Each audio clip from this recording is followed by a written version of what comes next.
Michael, hey, it's David Olkowetsky with Artisan Revere. Thank you so much for your order. I'm just putting your knife through a little bit of wood, making sure I deburr everything. I just finished up a little bit of customization on them.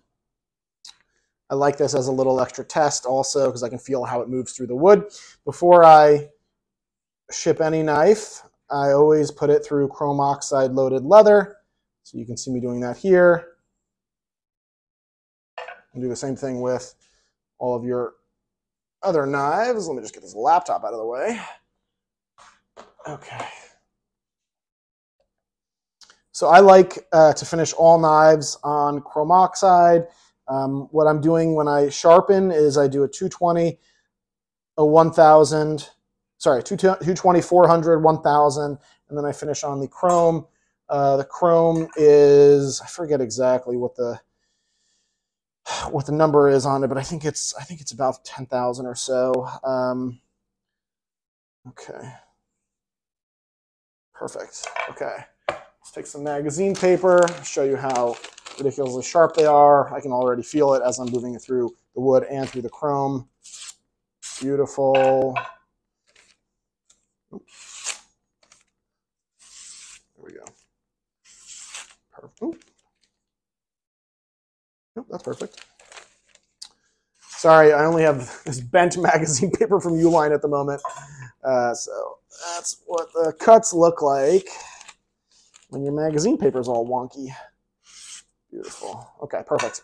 Alrighty, these knives are wicked sharp. Before I ship them out, I'm going to wash them and put a little bit of food grade mineral oil on them. So let's do your full knife inspection. So I'm going to do this for all of them. I'm only going to speak through the first one. So this is your chef's knife with the black oxide coated hex screws, making sure that they're nice and flush with the handle. They are. If you only make sure it's really nice and soft, especially in the front of the handle it is. Making sure there's no gaps between the blue Richlight, the red G10, and the Tang. There aren't any. I know this is very soft because I just spent a little bit of time on this. Your choil area is really soft. Same for your spine. Beautiful. And inspect the edge grind. Perfect. Checking for eyeball straightness. That's great. Let's move on to the paring.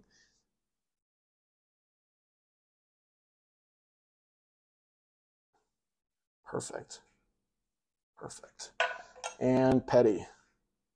Soft. Good.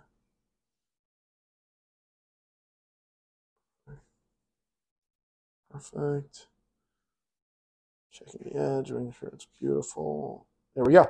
Okay, these are 3 wonderful knives. I think you should already have one of these little guys. This is the little booklet that comes with your packet, with your knives, excuse me. Just make sure you follow the instructions.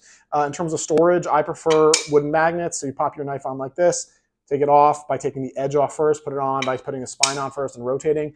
You never want to do edge first. Same thing, obviously, for the chef, the paring, etc.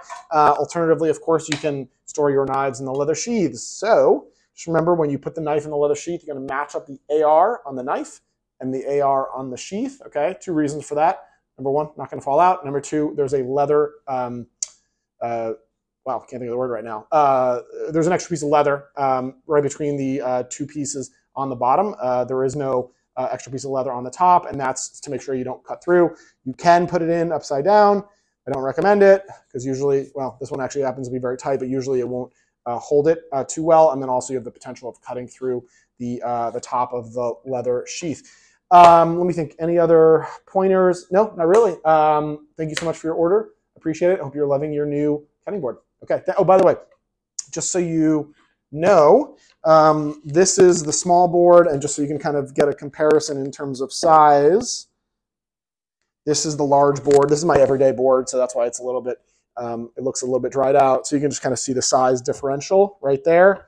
And just so you can further see why we always recommend using food grade mineral oil, this one I use it a little bit, but very rarely. So it's a little bit more, it's got a little bit more mineral oil left in it. This one has no mineral oil on it. I use this one every day. Probably I haven't, re-oiled it for, gosh, I don't know, a couple months now. But look, I mean, in the instructions for the board, you've got everything you need to know about the board. Look, realistically, you should, You should re-oil it, I don't know, once a month, once every 2 weeks, plus or minus. The more you do it, the better. The longer the board is going to hold up. But that said, I've had this board for, I don't even know how long, 3 years maybe, and it's still in perfect condition, or as close to perfect condition as it can be. Remember, no saws, i.e. no bread knives, no cleavers on the cutting boards. Wash all 6 sides when you're washing it. Make sure you dry it out completely. Okay, thank you so much. Cheers.